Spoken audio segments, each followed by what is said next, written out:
Hello, Maverick Nation, and welcome back to Bullpen Bites. And this will be our season 2 finale.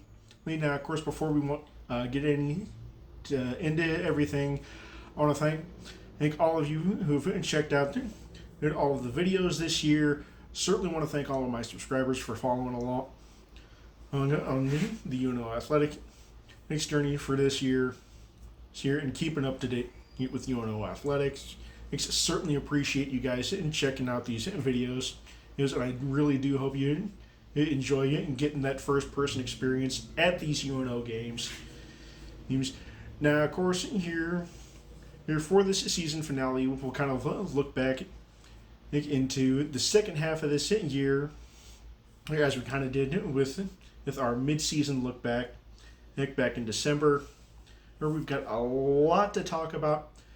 With hockey, men's and women's basketball, baseball, all softball, and we've also got to talk about some upcoming rule changes that the NCAA is going to be discussing over this summer. And of course, as in the new season approaches, just as we get closer to August, there will be kind of a season preview as we get closer to kickoff for soccer and volleyball. But for right now, let's kind of get into things, and let's kind of rip the band-aid off and start it off with UNO hockey. So hockey, unfortunately, went 12-24 this year. No ties, which, kind of a little odd for the game of hockey, that we had 0 games and go to overtime at all this year. You're honestly one of the hockey team's worst years just in recent memory. Just really not a good season for the guys. Despite the way that it actually started. The guys actually came out looking really good, split with a very good Minnesota State team, split with a good UMass Lowell. I'm sorry, not Lowell. Amherst. Here's the Minutemen, not the Riverhawks. But after going out to Colorado College and sweeping the Tigers, the wheels kind of fell off. And the Mavs struggled to find their footing and win games. It just looked like they were not clicking at all for a vast majority of the year. So kind of a rough way to start a new era of college hockey, where you're now able to start pulling recruits out of the Canadian hockey leagues, things like the Western Hockey League, Quebec Major Juniors, and so forth. Right now, we do have some interesting recruits that are going to be coming in here next year as freshmen to kind of fill some roster spots that are going to be needing to be filled with some graduation departures, especially with the graduation of senior goaltender Simon Latkozy. Now, some of those guys that are coming in, first off, you've got I hope I'm pronouncing this last name right. If I'm not, Carter, I apologize, but Carter Sothran, who will be a freshman defenseman out of the WHL with the Edmonton Oil Kings. He's now this year with the Oil Kings. He had 35 points, 13 goals, 22 assists in 30 games. Now, before that, he spent some time with the Portland Winterhawks. Hawks played 237 games with them, amassing 137 points for 29 goals and 108 assists. And he is a 23 draft pick for the Flyers, picked in the 5th round by Philadelphia, 135th overall. We also have Vincent Desjardins. Again, I apologize if I'm butchering this last name. He will be a freshman forward. Right now, this is where we get into some of these recruits that are coming out of the Quebec Major Junior Hockey League. So again, I apologize if I'm butchering the names of these teams. Teams, of course, with Quebec, one of the major languages up there is French, and I do not claim to speak French at all. Also, again, if I'm butchering any of this, I do apologize. But Vincent has spent 4 seasons with Blainville Bourg-Brand, I think that's how you pronounce it. But he's spent 4 seasons with the Armada up there. Here, 213 points in 210 games for 65 goals and 148 assists. This was his final year with the Armada, and he was named an assistant captain for them this year. Also coming in, we have Logan Wormwold, who will be a freshman forward. He played the Spokane Chiefs this year. He had 31 points in 39 games. He was for 8 goals and 23 assists. Before that, he spent 5 seasons with the Lethbridge Hurricanes for 243 points, 99 goals, 144 assists in 266 games with the Hurricanes. He's from the Prince Albert Raiders. We have Aiden Oring, freshman forward. Now, he had 235 regular season games for 85 goals, 142 assists, totaling 227 points. He's with the Raiders. And that's just the regular season. Playoffs, he made 36 playoff appearances, 16 goals, 21 assists for 37 points in the playoffs, and it was voted a 2-time fan favorite for Prince Albert. Also coming in, we have, again, I apologize if I'm butchering this name, Mael Lavigne, who will be a freshman forward, who played 60 games with the Armada, totaling 22 goals, 26 assists for 48 points. Now, here's where things kind of get interesting. With our freshman goaltender recruit, again from the Armada, William Lassell. He has played in 21 games for the 25-26 season with the Armada, amassing a 2.11 goals against average, and a save percentage of .915, with 5 shutouts. Now, he enters the draft this year, ranked 75th by Elite Prospects, 7th among North American goaltenders by the NHL Central Scouting. Now, here's where things get really interesting. William is technically legally deaf. He's about 95% deaf in his right ear, and I believe I saw about 50% deaf in his left. Now, I believe that this would make him technically the first disabled player here for UNO hockey. Again, if I'm if I looked into things and did my research correctly, it would make him the second legally deaf player here for Division I NCAA hockey. I want to say it was William Stubblefield.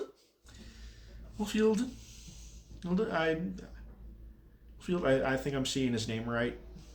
I will again look, and I will try and double check. I can look that up. But he played in the I want to say the 03-04 season with Princeton.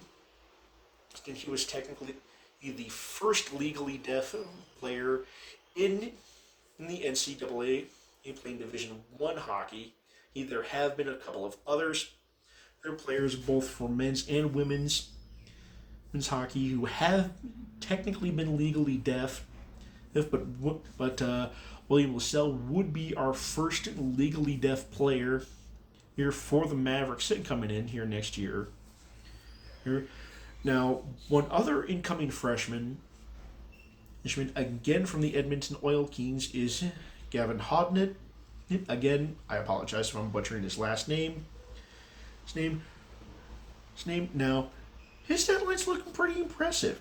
He's the youngest player with the Edmonton Oil Kings to record a hat trick at 16.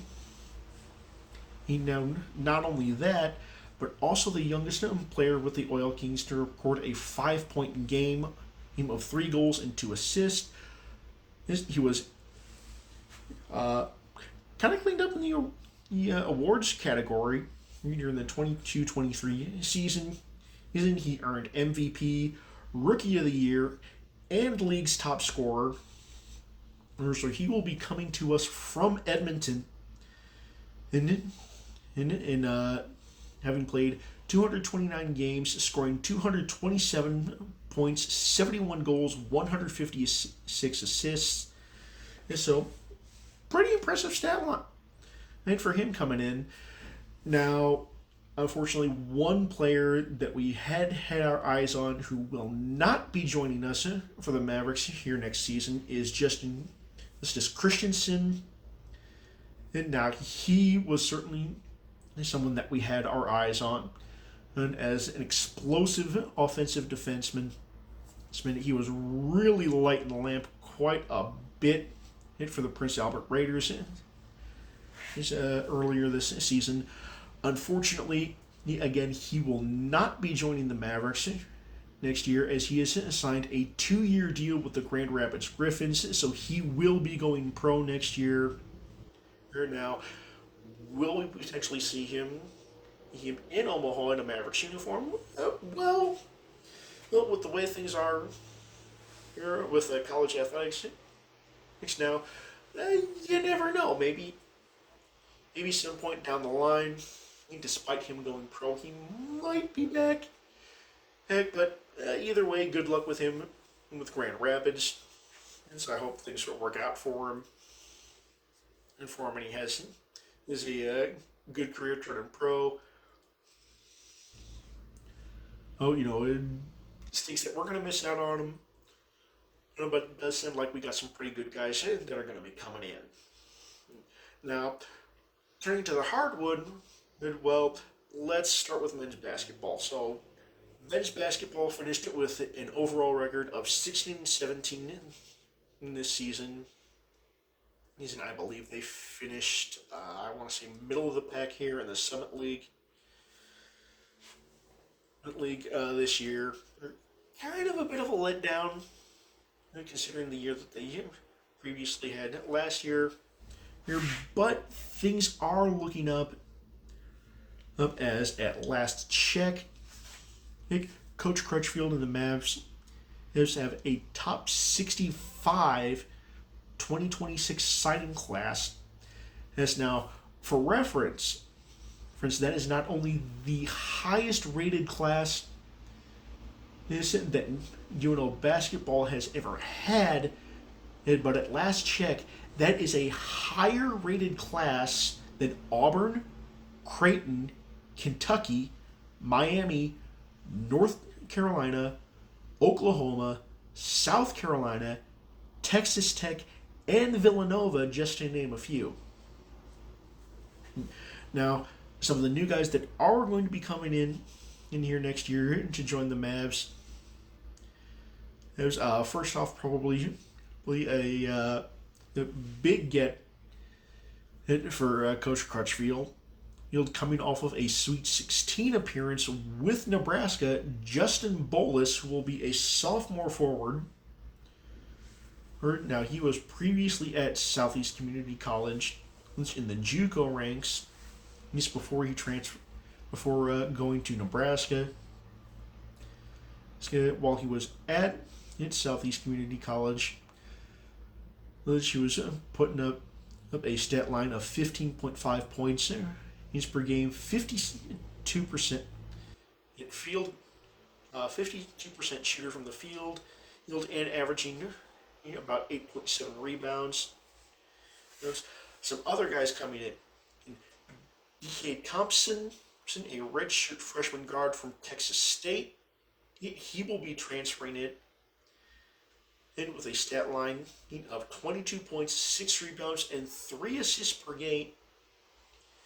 Him as a high school senior. Now, he did redshirt at Texas State. So we should have him, all 4 years if he does decide to stay at UNO.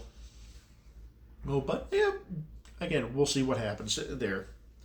Here, we are also getting Kamai Crosby, a guard transfer from North Texas.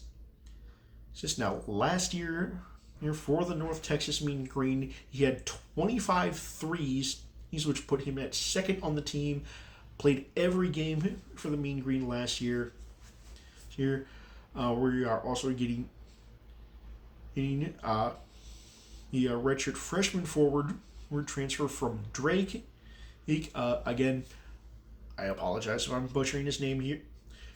Henry Sefu Bukinga. I believe he is from the Congo. No, but he is transferring in from Drake. Certainly big guy. The guy, I think, he is 6'1" and has over a 7-foot wingspan. And so definitely he gonna be a big guy here for us. Which might take a little bit of that down low pressure off of Isaac Otakande, who will be back for us next year. Here after sitting out this past year with a season-ending injury before the season even got started. So glad to hear we're going to have Ike back. Nick for his leadership. I've been anchoring a lot of these guys that are going to be coming in. And we are also getting a transfer from UMKC in Chris Dockery. We are getting Dace Pleasant, who is coming in from the junior college rank from Howard College, where he won a national championship and putting up a stat line of averaging 24.3 minutes per game, 35% from three, and 41.7% from the field. So, sounds like we got a pretty good recruiting class coming in. And for men's basketball this next year. Now, for women's basketball, let's admit it, definitely not a good season this past year. Here for the ladies, a record of 6-27. However, you can also consider that this past year was a full, complete rebuild for the women's basketball program from the ground up. A brand new coaching staff. If you had maybe only a handful of people of players that stayed around after Carrie Banks was let go. Jamie Carey certainly had her work cut out for her going into the year. Now, the ladies did compete hard in a lot of those games, but it's going to be tough when your bench is reduced for pretty much the entire year. You're to a depth of only at, I think, at the maximum, we had 8 players dressed just at our healthiest all year long. At one point, you had 6 of the girls who were healthy enough to play. That is definitely an extremely short bench, and that is not going to do you a whole lot of favors. Now, despite this, the ladies did do something that had not been done since the '96 Bowls, which honestly, this is really impressive for this stat line here. Now, the stat line that I'm talking about, this actually happened as the ladies played Oral Roberts. Now, this actually put Reagan Schuneman, Soraya Stupinian, and Avril Smith into the same sentence as Jordan Pittman from those '96 Bulls. Now, the reason being, in that game, Reagan dropped 40 points, Sarai had 30, and Avril chipped in with 23 total rebounds. Again, that is a stat line not seen since Jordan Pippen and Rodman with those '96 Bulls. So the ladies, they've got some potential. So moving forward, under Coach Jamie Carey, It's just going to take a little bit to really kind of get that going.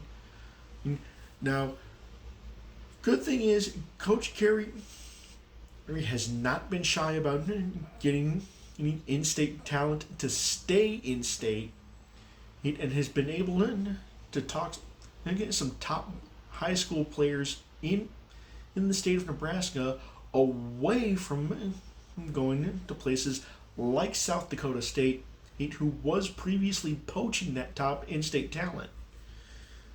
So, Jamie could be onto something here moving forward. We'll have to see how things go this next year. Hopefully we start seeing some improvement and things start kind of evening out for the ladies. He's now moving outside into some spring sports. Let's start with baseball. Baseball, as they just recently had a big announcement, but before we get to that, baseball, of course, finished with a record of 21-26, finished second in the Summit League behind regular season champion Oral Roberts.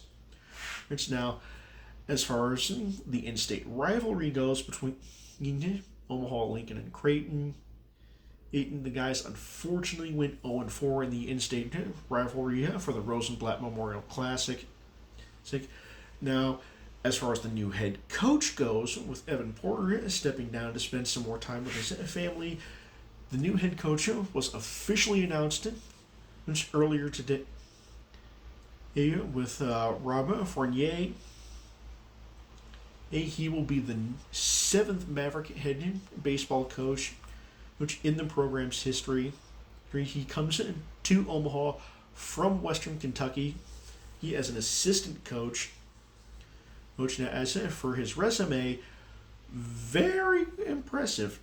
So he is a JUCO Hall of Fame coach with Wabash Valley, as he spent 26 seasons as a head coach there. 4 as an assistant with Western Kentucky, where during those 4 seasons, he actually had a top recruiting class in the country for the Hilltoppers. As far as his record as a head coach goes, 1,109 wins with Wabash Valley, 2 appearances in the JUCO College World Series, and definitely knows how to develop talent, as 100 of his former players have been drafted or signed with Major League Baseball. And he does have Major League Baseball scouting experience with both Cleveland and Philly. So definitely someone who's going to be able to take Maverick Baseball to that next step and continue to improve on that baseball program. Of course, it certainly doesn't help. Certainly doesn't hurt recruiting that both baseball and softball are getting a $13 million clubhouse. This for both programs, and a $55 million training center. They're right next to Baxter Arena. Then you also have a professional level pitching lab with our health and kinesiology department. So UNO has the tools to compete with some of these bigger schools, like schools down in the SEC, and certainly some other big name schools. We've got their tools to develop these players.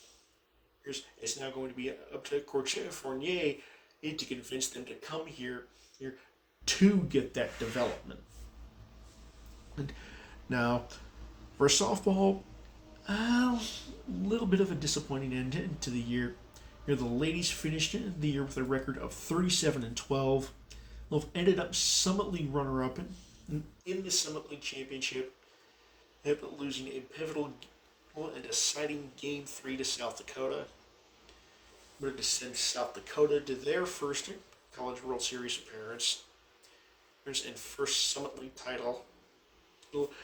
Now, however, the ladies did earn the regular season championship, which means that the Summer League Championship it will be in Omaha next year. Here, now, some other good news for softball. Well, Coach Mike Hurd has been extended through the 2030 season. Now, why is that a big deal? Well, in his 5 years with Omaha softball, he has won 3 conference titles. The 3 of those back to back to back. Now, you take that into consideration. UNO softball could potentially be building a dynasty as a Summit League and mid-major power, where the ladies were ranked within the top 5, even in the mid-major polls, all season long. So definitely, you're building something special with Mavericks softball. Well, as we head into next year, now hopefully, with the tournament being here next year, here for the Summit League, ladies are going to be able to start a new streak of consecutive Summit League titles. And it sounds like a lot of the core is going to be back next year, especially the Groff sisters, as they will have one more year here with Omaha. Of course, Madia being a huge ace for Omaha the past couple of seasons. Since having her back is definitely going to help with anchoring that pitching staff. We'll see if they can get rolling again as we go into next year. Now, some big things that are going on in the NCAA as a whole. Also, the NCAA is considering a couple of rule changes here moving forward. They're potentially starting with the 26-27 season for soccer. Now, this is all going to be decided on over this summer. They are looking at 2 major things for this summer. Now, the first off, again, as I mentioned, soccer is moving to a full year-round schedule for college soccer. Now, personally, I think this is stupid. To make these kids who are going to be playing college soccer throughout the country play a European-style professional schedule. So the proposal to have this European-style pro schedule would be that they would begin in the season in August, just break from Thanksgiving for the first half of the season, and then return to play in February, and play on through the spring, with conference and national tournaments. Again, I find this incredibly stupid, because again, you're having these kids play what essentially works out to a professional schedule. That takes a lot away from the student part of student athlete. You need to ask these kids to be ready to play year round. Not to mention, weather becomes a huge factor for northern teams if you're going to be playing in February. I mean, heck, for the Summit League alone on the men's side, we play UMass and we play Delaware. February, in those areas, it is cold, it is snowy, even here in Omaha. It can be brutally cold here in February. And one of the questions I have not seen anybody answer here is what is going to happen if you have someone who refuses to travel because it's too cold, and they insist on playing in their scheduled match with their opponent outside, refusing to play at a feasible indoor facility. You need to get the game played. Now, the reason I ask this exact thing happened during the COVID year here with Omaha Soccer. They're being scheduled to play Denver in Omaha. Now for the content. Next, the Mavs and the Pioneers were scheduled to play in the early part of that year when they moved new soccer to a spring schedule, which will due to COVID. But now, when that initial matchup came up, Denver refused to come to Omaha because it was too cold, and they absolutely refused to play at an indoor facility here in Omaha to get the game in. I mean, some leagues said, well, okay, we'll reschedule for later when it's a little warmer. Or later came, Denver made the excuse that they were snowed in Denver due to a blizzard. So they couldn't fly out, they couldn't bus out, and apparently did not have the wherewithal to leave Denver before the weather, just so they could make it to Omaha to play the game. Okay, then we'll reschedule the game for a second time and make it the final day of the regular season. Well, Denver ended up getting COVID. But now, the reason that this is a big deal, is that year the Mavericks finished literally right behind Denver in the standings for the Summit League regular season championship, which would have given the Mavs the Summit League title. Had they played Denver and won that matchup, automatically awarding the Mavs the Summit League automatic qualifier for the NCAA tournament. Now, of course, in the end, with Denver coming down with COVID, the Mavs did take over for that automatic qualifier spot, and as the conference runner-up for the national tournament, took down UNC Asheville for their first win in the national tournament, and where of course they eventually were bounced by Stanford in double overtime. If I am remembering right,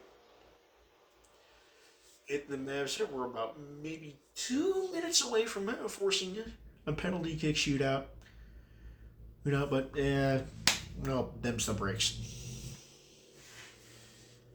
But again, I find it incredibly stupid that they're thinking about going into a year-round professional European-style schedule. Again, and for the majority of the country, it is cold in February. It's going to be miserable for these kids just trying to play in that kind of weather. Not to mention fans who want to come out and watch. Nobody wants to come out watching outdoor of it. When it's like a negative 15 or below wind chill in the middle of February. Now, I'll admit it as jam-packed as the current schedule is. Maybe it's not the best option, but there's got to be something that you're out there rather than trying to go to a European-style schedule. So, I mean, it just makes no sense to me that they're even trying this. Is they're even considering it. Especially because if you do go to that full season schedule, as you're entering the second half of the year in February, you're going up against March Madness this with men's and women's basketball. Well, as you get past March, you're going up against baseball and softball. Well, and a lot of these smaller schools for their sports information directors, they would be pulling double duty trying to cover both soccer and softball and baseball. Well, it puts a lot of strain on technical staffs just trying to do that. Now, I'm hoping that this ends up getting voted down, and maybe they come up with something better, but we'll see. Now, the other thing that I kind of want to talk about that the NCAA is considering, which, again, I find this incredibly stupid that they're even considering it. But what they're going to be voting on with this is a 5-year running eligibility clock from the minute that a recruit graduates high school. So you would have 5 years from the time you're 17, 18, as a prospective collegiate athlete to play your college sport of choice. And the later that you start, the less eligibility that you have. If now this is going to be a huge impact on hockey, because a lot of these guys, they're not coming into NCAA teams just right out of high school. Well, they're going to junior teams like the Lancers, the Stars, the Musketeers. Here's Muskegon, Fargo. They're going to go play juniors in high school and past high school, to where they're now coming into their college teams when they're in their early to mid 20s. If this running clock idea passes, says now these guys are going to come in with maybe 1 or 2 years of eligibility that they can play for their college teams, if they go the JUCO route first. And again, that's dumb. That is completely idiotic to me. I just do not get it. I mean, I guess they're maybe looking at I forget who it is. Who it is in for college football that is on his what I think 8th year of playing college football. Well, and maybe that's where they're concerned. Is it that this guy, he is nearly in his 30s and he's still playing college football and still has eligibility left to play college football? Well, but this idea of a 5-year running clock from the minute that you graduate high school, doing this is not going to bode well for college hockey. And the reason why is the Big Ten actually tried to force something through like this for college hockey the year that after they were formed during meetings in Florida. And in no uncertain terms, the rest of the college hockey world basically told them to F off. Now, of course, the reason that the Big Ten did that, it was they were bringing in these high school age kids, and they were getting their butts handed to them, especially out of conference, by teams that were bringing in these guys from junior hockey, who were in their early to mid 20s, and they had gotten that seasoning, that extra seasoning, put on muscle, they got bigger, they got faster, they got stronger, and when they came into the college game, it was much easier for them to adjust to the pace of the college game than coming in right out of high school. And that made all the difference between a JUCO, a junior hockey guy coming in and playing college versus a guy coming in right out of high school and playing college. So, again, I am hoping that this gets voted down, and when the NCAA does decide to vote on it, it's stupid.